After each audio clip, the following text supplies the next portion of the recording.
So this one's going to be again about quote-unquote negativity, and or it is just going to be about the book summary and or the book notes of When Things Fall Apart by, and I still don't know the name or how to pronounce the name, I'm very sorry, Pema Chödrön. I'd say. I don't know if it is even a rolled R or not. I kind of assume, I don't actually know why, but yeah, there's going to be more after the intro. As always, and as every day.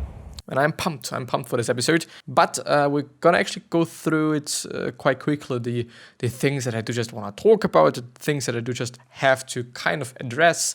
So the first thing is the description. In the description you're gonna find a few links. The first link is probably for the podcast and or the YouTube channel, so if you are on either of those two things, you can also be on the other thing, which means that if you're on a podcast and you really feel like, well, actually having the YouTube experience, actually seeing this dude talking and or seeing the article that this dude is talking about, then please check out the first or maybe even second link in the description. And also if you're on a YouTube video, but you kind of feel like, well, having the podcast would actually be quite nice, please check also out the description. The notes. You're going to see, even though I haven't gone through the article yet, or what I'm going to go through today yet, so I'm going to highlight certain things while I'm going through them. And these things are going to be down in a PDF and you can download it for free and print it and read it and do whatever with it. The third one and the last one is the music. So if you're willing to personalize the whole experience of this podcast, whether it is the YouTube video that you're watching and or the actual audio that you're listening to, you can add some background music and personalize the whole experience through basically, adding the background music. But let's actually go through the episode. And it is already there, which is amazing. So as you can see, there is the highlighted things. And I haven't gone through what I'm going to talk about today, unfortunately, because I haven't had the time, because I had to do some shit for my prom that I'm having tomorrow.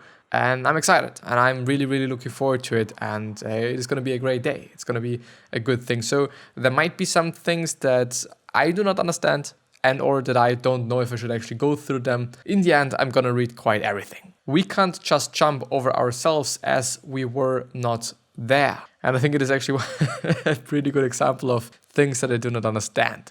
So we can't just jump over ourselves if we were not there.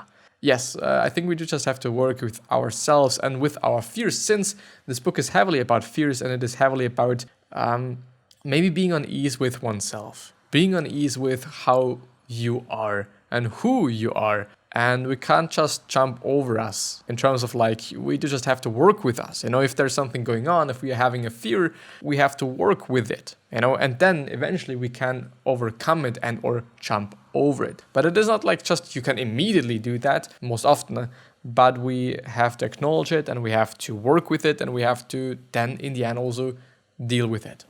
Monastic rules that advise renouncing liquor, renouncing sex, and so on are not pointing out that those things are inherently bad or immoral, but that we use them as babysitters.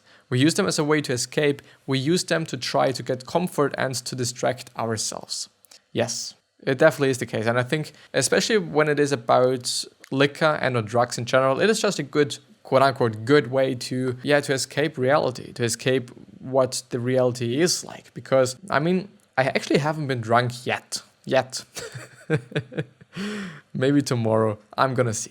I'm actually gonna see. But I haven't been drunk yet. So I don't really know what it is like when you're drunk, nor have I been taking any other drug. I haven't been smoking something besides tobacco. And well, I do have to say, if you're feeling differently and if you're just having a different perception of how the reality actually is, then of course it is a pretty quote-unquote good way to escape reality, and or it is just a way to escape reality, which is I think then understandable. And I do also have to say that I understand those people that are trying to escape their reality. The question that you're actually having to ask yourself is whether your reality then is good or bad. Because if you really have to escape it, then it kind of suggests and or assumes or says that your reality isn't as good as you maybe want it to be. So you maybe have to work on your reality and probably also on your drug consumption then as well. But in the end, I think working on your reality and having a good reality and having a reality that you're really, really proud of in terms of you really just love to live your life.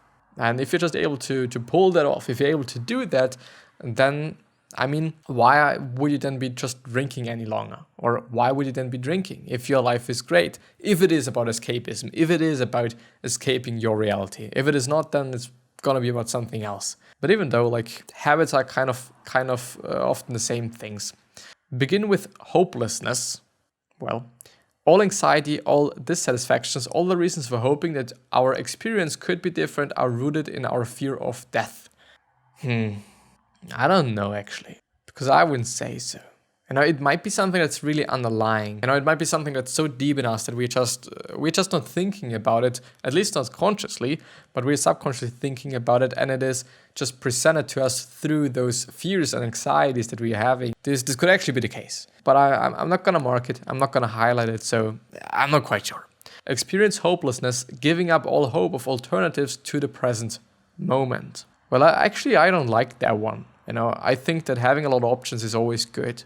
And then having hope is always good, even though I do also have to say, like, this is something that's highly philosophical. And I think you do just have to think about it. So I do not actually want to be like, well, this is good, or this is bad, or this is right, and this is wrong. At least I can say in this time, at this point of time, I do kind of feel like that having hope is something that makes sense. But I do believe, just also because they have been just talking about it before in the summary and or in the notes, or she actually, because it's one author and not several, hope is something that might be not a good thing, and therefore they're also pointing it out, like, well, maybe it should be hopelessness. So yeah, hopelessness is the basic ground. Otherwise, we're going to make the journey with the hope of getting security. Well, if you're thinking about it in that way, and I'm actually gonna mark this one. If you think about it in that way, in terms of like hopelessness being the basic ground, hopelessness being the kind of canvas that we are painting our life on, then it could kind of be the case. Everything starts with hopelessness, but then we are finding some things that create hope. Whether it is people, whether it is some things that we just like to do, whether it is actual hope that life is going to be good or something. I mean, we could also be thinking about hopelessness and hope in that way. Instead of automatically falling into habitual patterns, we can begin to notice how we react. When someone praises us, how do we react? When someone blames us, how do we react? When we have lost something, how do we react? And when we feel we have gained something, how do we react? And I do think it is an incredibly important point there, and incredibly interesting point there as well, because if you're able to, like, it is only about understanding yourself. This is only about grasping whatever the fuck you're thinking about and how you're working. So in the end, figuring out how you're working. And I think it is something that's incredibly important. I think it is something that you have to do in some way. Because if you know yourself, you can somehow ensure that you're always going to be happy. But if you don't know yourself, then you don't know what you should be doing to be happier. You don't know what you should be doing to solve this problem or that problem that is actually making you unhappy, or that is creating some friction in your life. Because a lot of things are based on understanding yourself. Okay, for example, I'm gonna read this book because I like to read books, because books work for me. Somebody else might be like, and this is probably then gonna be me, well, I think I might just be watching a YouTube video, or I might be just Googling something, because books don't work for me, but Googling and watching a video works for me. Not everything works for everyone. So we do just have to figure out what is working for us, which is based on understanding ourselves, which is maybe coming from a place of, well, I am able to learn better through video things. I'm able to learn better through Googling things, because there is some action involved. There is some searching around, some whatever involved, but not reading a book, because a book is, I don't know, uncomfortable to read, or whatever it might be all about. It is based on understanding yourself, and on this understanding, or basing on this understanding, you can put some actions. The action of deciding to just actually not going for the book, but for YouTube, and or vice versa, whatever is working for you, of course. When we become inquisitive about these things, look into them. See who we are and what we do with the curiosity of a young child. What might seem like a problem becomes a source of wisdom. Yes, because there's a lot of things that we can see in problems, and there's also a lot of things that we can see in good things. We do just have to think about it more, I guess. Of course, my problem. I mean, the problem of me just being quite late today, which is actually the case, I'm quite late in the game today because it is already a quarter before 5 p.m. and I'm willing to go to bed relatively early today, or as early as I can, kinda, so that I'm actually able to just get some sleep before a really quite probably long day. And but yeah, I'm gonna see. I am gonna see. And but what can I learn from that? What can I learn from having a long day and or just maybe having a little bit of a stressful day? I might be able to learn that I maybe should be structuring my day in a different way so that I'm not going to be stressed out the next day and the next day and the next day. Or maybe I can learn from that I do not even have to do that much, that I'm actually having a really good life because I am doing something. This is only about whatever I'm doing right here. So recording the episode basically, and all the posts that I'm going to design and all the other things that I'm going to do, it is only about just working for my dreams. And I have understood and I've seen that I'm in this stage. I'm in a stage of working on my dreams. I'm in a stage of caring about my dreams, which means that just according to the Maslow or the pyramid of needs by Maslow, it means that I'm having quite everything. I'm having security, I'm having food, I'm having all my actually basic needs that I have to kind of cover so that I actually can think about these things. Because when I'm hungry, I don't know if I'm going to think about going for my dreams and then just whatever. It is just saying something. It is saying a lot if you're having dreams, if you're just trying to fulfill yourself, or if you're just trying to find your purpose. It just means that you're just really high in this fucking pyramid. It just means that you're actually having a pretty cool life and a pretty good life as well. It is actually a desire to know, like the question of a 3-year-old. We want to know our pain so we can stop endlessly running. We want to know our pleasure so we can stop endlessly grasping. And then somehow your questions or our questions get bigger and our inquisitiveness more vast. We want to know about loss so we might understand other people when their lives are falling apart. Feel more tenderness for the human race. What is tenderness? At least, what do they say is tenderness? Affection, fondness, love. Well, it is actually also something like there are some people that are really into human beings, and there are some people on the other hand. I do not necessarily want to say that there's only two groups of people, but of course, in the end, which is something that I've seen, there's people that like animals really a lot, and there is people that like human beings really a lot. And since I'm actually not having any animals or any pets or whatnot, and I'm also not just, I have never actually been that much into pets. Kinda, like of course, like, I don't know. Like of course when I've been a child, like I might have been just willing to have a dog or something like that, just because who didn't want to have a dog when he or she was a kid? But nowadays, or just as far as I can think, kinda, some sorta, just going back a few years, I'd say I've actually never had the feeling of, okay, I want to have a pet. I want to have to just deal with animals and whatnot. So I kind of have a feeling that I'm more into human beings than I'm into animals. I kind of also have a feeling that there might be somebody that is really into plants, but I'm not quite sure if this is something that's working. But I actually have to say, the human race is something that's incredible, and incredible, I'd say, because we are insane. We have done so much and we've been able to accomplish so much. It is insane what we have been doing. And it is just so nice to see that. It's just so nice to see what we have been able to do, what we have been able to accomplish, what we have just been able to create as well. When we feel lonely, when we feel hopeless, what we want to do is move to the right or to the left. We don't want to sit and feel what we feel. We don't want to go through the detox.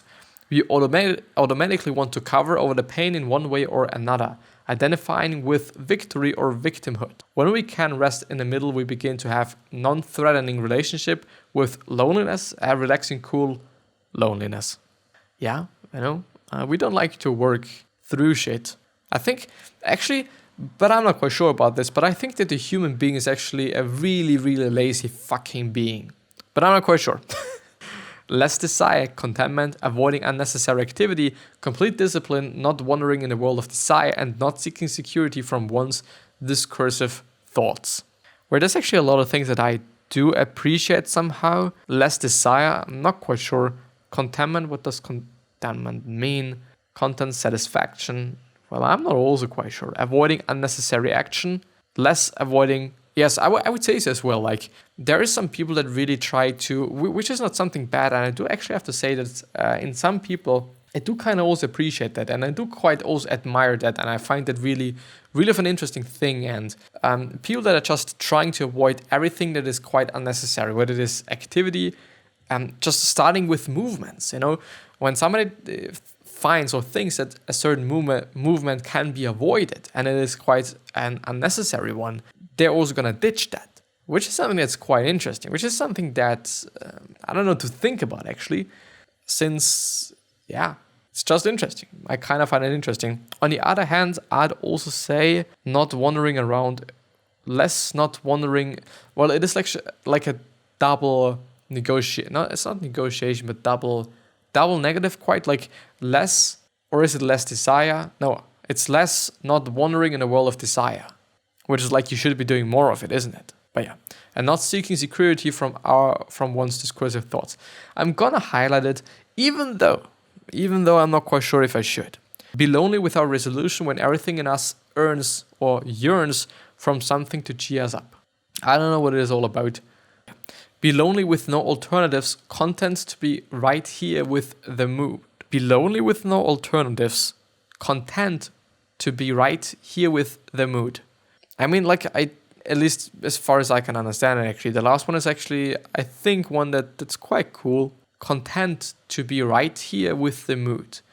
Which is, at least in my point of view, just seeing what you're feeling at this point in time. At this point in time, by the way, and it might be also a great question to ask yourself, I am actually feeling really, really good because I think that the episode is running really good and everything is running smoothly and nicely and good and whatnot. Like, it's pretty cool.